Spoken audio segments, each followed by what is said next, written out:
Bismillahirrahmanirrahim. Assalamualaikum warahmatullahi wabarakatuh. Waalaikumsalam. Isakers, Ibnu Salman Center, dimanapun Anda berada. Kembali lagi bersama kita, lebih dekat bersama Ustadz di program Ustadz Menjawab. Kali ini mungkin berbeda dari pertemuan sebelum-sebelumnya, karena saya ditemani oleh kawan-kawan saya yang juga biasanya menjadi host. Ada Mas Habib. Assalamualaikum. Ada Mas Tri. Assalamualaikum pemirsa. Ya. Seperti biasa di program ini kita bertanya perihal pertanyaan-pertanyaan populer di seputar Ramadan. Tentu bersama Ustadz kita tercinta Dr. Haji Abdul Matin bin Salman LCMAG. Ya. Saya mulai dari pertanyaan saya dulu ya. Oke. Assalamualaikum Ustadz. Waalaikumsalam warahmatullah. Bagaimana kabarnya Ustadz? Alhamdulillah baik Mas Ayas, baik juga. Alhamdulillah Ustadz. Teman-temannya baik juga ini. Gini Ustadz, seperti biasa kita ingin menanyakan terkait pertanyaan populer yang terjadi di Ramadan ini Ustadz. Jadi kemarin saya itu pulang ke rumah. Pas lagi pulang ke rumah ditanya oleh tetangga Ustadz. Nah pertanyaan itu saya tampung dulu untuk ditanyakan di Ibnu Salman Center sini aja Ustadz. Baik. Biar nanti sekalian langsung bisa nyimak di YouTube-nya begitu Ustadz. Oh ya, terima kasih. Jadi pertanyaannya, tetangga saya itu umurnya terbilang belum cukup tua Ustadz. Sekitar 50 tahun Ustadz. Tetapi seusia saya ya, 50 tahun. Jadi tetangga saya itu walaupun umurnya masih 50-an, tetapi beliau dalam keadaan sakit Ustadz, sehingga harus mengkonsumsi obat, bahkan tidak hanya sebulan 2 bulan, bahkan lebih begitu Ustadz. Nah, karena harus mengkonsumsi obat yang lama begitu, di bulan Ramadan ini beliau tidak bisa puasa.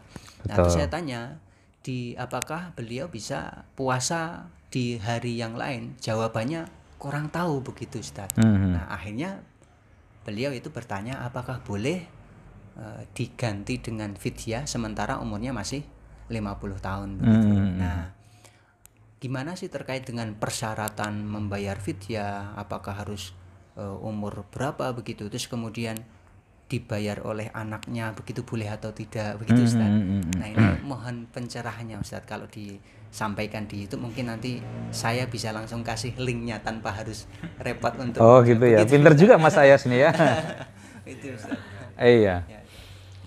Baik, terima kasih Mas Ayas dan pemirsa Isakhar rahimakumullah. Dalam ayat Al-Qur'an disampaikan ayyaman ma'dudat faman kana minkum maridan aw ala safarin fa iddatun min ayyamin ukhar wa 'alal ladzina yutiqunahu fidyatun ta'amu miskin faman tatawwa'a khairan fahuwa khairul lah wa antasumu khairul lakum in kuntum ta'lamun.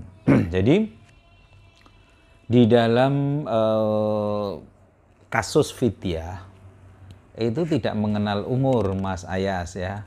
Meskipun umur 80 tahun tapi masih pentes, nggak boleh difidyah. Masih ke sawah, masih ke kebun. Orang kampung kan 80 tahun masih seger, masih aktivitas. Sebaliknya, umur masih muda, jangankan 50 tahun, 30 tahun juga kalau memang memiliki penyakit yang la yurja shifa'uhu. Jadi la yurja shifa'uhu atau bahasa kasarnya kalau diletterlekan sembuhnya itu belum pastilah. Ya. Jadi kapan dia mau sembuh, kapan berakhir. Kayak kita sekarang pandemi kan nggak ngerti kapan mau berakhir. Tapi ini nggak boleh fidyah ini ya. Tapi kalau tetangganya Mas Ayas kan sakit menaun yang tidak tahu kapan dia sembuh, tetapi yang dia tahu dia harus mengkonsumsi obat setiap hari. Betul. Nah, demikian ini masuk dalam kategori ayat yang tadi kita sebutkan. faman kana minkum maridun au ala safarin, yaitu ya, fa'iddatun min ayyamin ukhra, masuk dalam konteks itu. Nah, jika tidak mampu bayar di hari yang lain karena tadi tidak tahu layurja syifa'uhu, bahasa layurja itu sebenarnya tidak diharapkan, tetapi di sini maknanya bukan tidak diharapkan sembuhnya, tidak tahu kapan dia akan sembuh karena penyakit yang diderita itu biasanya penyakit yang langka, ya kan? Dan membutuhkan harus mengkonsumsi obat setiap hari, bukan hanya 1 hari, bahkan sampai telat minum obat dia sudah kambuh. Nah, ini masuk dalam kategori wa 'alal ladzina yutiqunahu fidyatun ta'amu miskin. Boleh membayarkan fidyah. Kapan? Setiap hari dia bayarkan fidyahnya. Boleh nggak Pak dikumpulkan untuk dikasihkan ke beberapa orang? Boleh.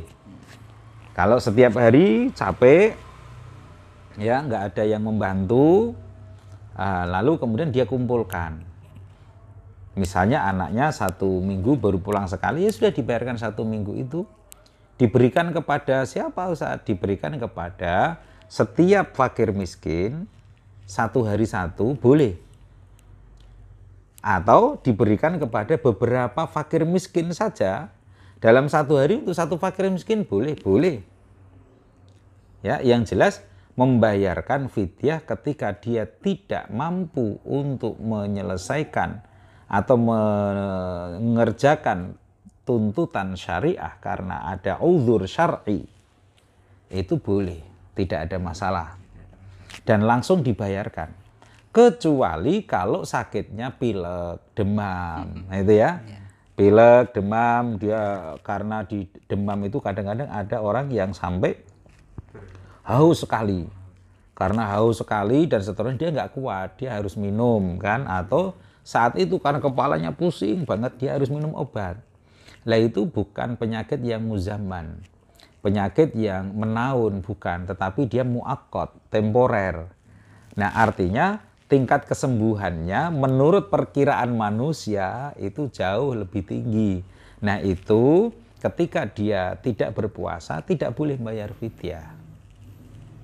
Tetapi dia harus ya wa antasumu khairul lakum, membayar puasa karena hutang puasa wajibnya dibayar puasa. Ya, Ustaz. Kecuali tadi ya ibu hamil, ibu yang menyusui dan seterusnya dibayar puasa jika dia mampu, kapan saja menurut Abu Hanifah. Kapan saja, tidak terpaku pada tahun-tahun itu dan tidak harus membayar fidyah.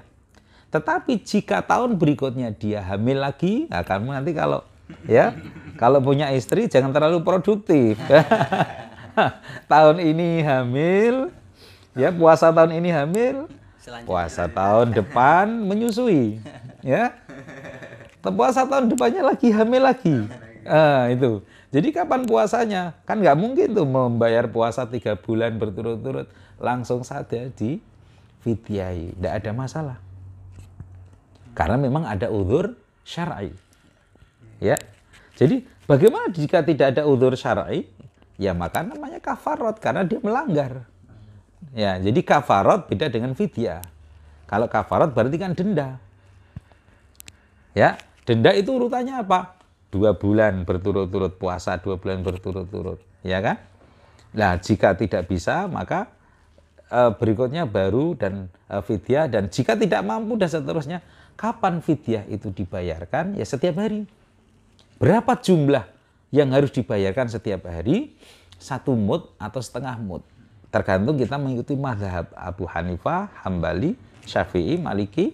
Nah, tetapi ukurannya bukan mud sebenarnya dalam konteks ukuran pastinya. Ukuran pastinya ya 1 kalau sampan wudhu, ambil air dan 1 kerauan ini.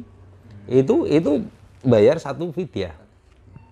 Tetapi kita di Indonesia ya kalau seandainya diukur kira-kira ya 1,5 kilo beras. Atau kalau mau disempurnakan jadi 2,5 kilo, 3 kilo kan, 2 kilo jadi kayak zakat fitrah. Nah, kan beda lagi dengan zakat fitrah. Jadi kira-kira Ukurannya apa? Ukurannya 1 kali makan untuk 1 fakir miskin. Dan itu dibayarkan setiap hari. Setiap hari, dan bisa tidak setiap hari, Mas Ayas. Jadi bisa 1 minggu, bisa di 1 bulan, ya, sesuai dengan kadarnya dia, kondisi dia. Kalau setiap hari dia harus pergi sementara dia sakit, harus ke fakir miskin sementara dia sakit, kan bisa ditunda 1 minggu ketika anaknya datang. Afdolnya setiap hari dia dibayarkan.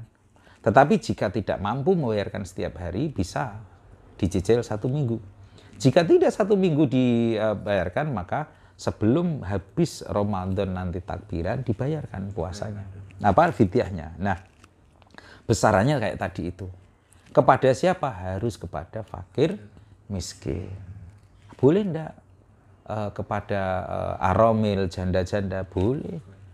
Asalkan jandanya fakir miskin, jangan janda kaya raya. Jangan janda kaya raya atau janda yang dipilih yang cantik. Nah, itu nggak boleh ya.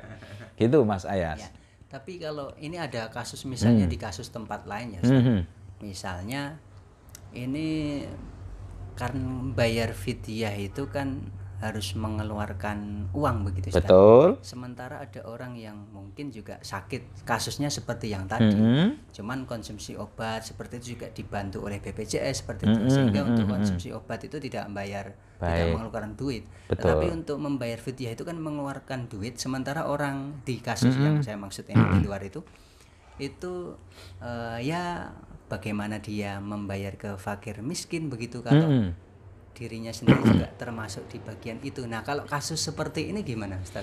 Ya, itu sama dengan kasusnya sahabat Rasulullah yang dulu ya. Siapa namanya? Sahabat Rasulullah yang dulu pernah lapor kepada Rasulullah mengumpuli istrinya saat berpuasa. Lapor kepada Rasulullah, kamu harus bayar puasamu. Ya, berapa?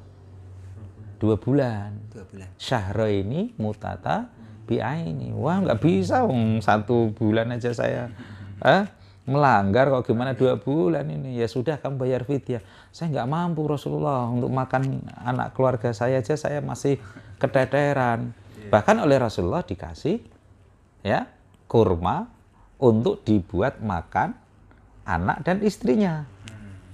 Jadi kapan itu sakotot al-fidyah? Kapan itu fidyah tidak wajib dibayarkan meskipun dia meninggalkan puasa. Kalau tadi kan sahabat Rasulullah itu kan kafaroh ya, bukan fidyah tetapi kafaroh. Nah, tetapi jika fidyah itu tidak bisa dibayarkan, kita menganalogikan yang melanggar saja, tidak ada uzur syar'i saja, dimaafkan. Bahkan dikasih. Lah apalagi ini yang ada uzur syar'i. Terus kemudian ketika dia harus bayar fidyah, ternyata tidak punya. Maka sakotot al-fidyah. Fidyah menjadi gugur, tidak wajib baginya. Gitu. Jadi kasus fidyah itu, kasus membayar fidyah itu bukan hanya orang yang masih muda karena ada penyakitnya. Tidak juga. Orang tua yang sudah tinggal di atas kasur, tidak kemana-mana, sudah lumpuh, ya, itu tidak wajib puasa, ya, karena orang tua yang sudah setengah pikun, setengah lupa, itu langsung aja tiap hari anaknya bayarin fidyah. Jadi itu menjadi kewajiban anaknya untuk bayar fidyah, mengganti fidyahnya orang tua gitu ya? Iya, betul. Nah, orang tuanya kan sudah di atas kasur, sudah nggak bisa kemana-mana. Anaknya yang mampu. Jika anaknya nggak mampu, gugur lagi fidyahnya. Anaknya nggak ada uang kok, ya, untuk makan aja sulit. Untuk mengobati ibunya tadi aja menggunakan BPJS. Nah, bagaimana dia membayarin fidyah? Nah, gugur lagi fidyahnya. Jika anaknya mampu, ya, maka wajib bagi anaknya membayarkan fidyah untuk orang tuanya yang sudah uzur tadi. Termasuk tetangga Mas Ayas, jika dia masih punya harta, bayarkan melalui hartanya. Jika dia tidak punya harta, maka anaknya atau istrinya atau suaminya yang membayarkan fidyahnya. Jika satu keluarga tidak ada yang mampu, maka kembali ke tadi asalnya, yaitu sakotot al-fidyah li'udhrin, karena ada udhur. Udhurnya apa? Ketidakmampuan. Ya, jadi itu tidak perlu dibayarkan. Ya. Ya. Oke. Gitu Mas Ayas. Baik. Oke, terima kasih banyak sekali Ustadz atas pencerahannya. Ya, Sama-sama Mas Ayas. semoga Ustadz selalu dalam keadaan sehat. Amin, amin, amin, Dan di amin. kesempatan selanjutnya kita bisa bertanya-tanya kembali Ustadz. Silahkan. Oke, demikian itu pemirsa mengenai penjelasan tentang fidyah bagi tetangga saya yang menanyakan perihal ini, dan juga tentu pemirsa yang lain bisa menyimak tentang fidyah seperti ini. Terima kasih, kita mohon pamit undur diri. Jangan lupa seperti biasanya like dan subscribe, dan juga Ibnu Salman Center menerima donasi untuk pembangunan pondok pesantren tahfidz yang informasinya ada di bawah ini. Terima kasih. Wassalamualaikum warahmatullahi wabarakatuh. Waalaikumsalam.